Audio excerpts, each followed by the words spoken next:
So we looked at departments that we thought they would be most successful in. So linen, dietary, that could be whether in the kitchen or help delivering trays or helping in the cafe to serve our caregivers and patients and visitors.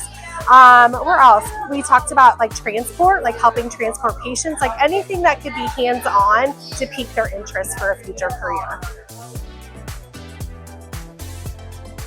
So from the students, they come into work, like I said, for 6 weeks and typically work 4 to 5 hours, and they help in any way that they can between departments.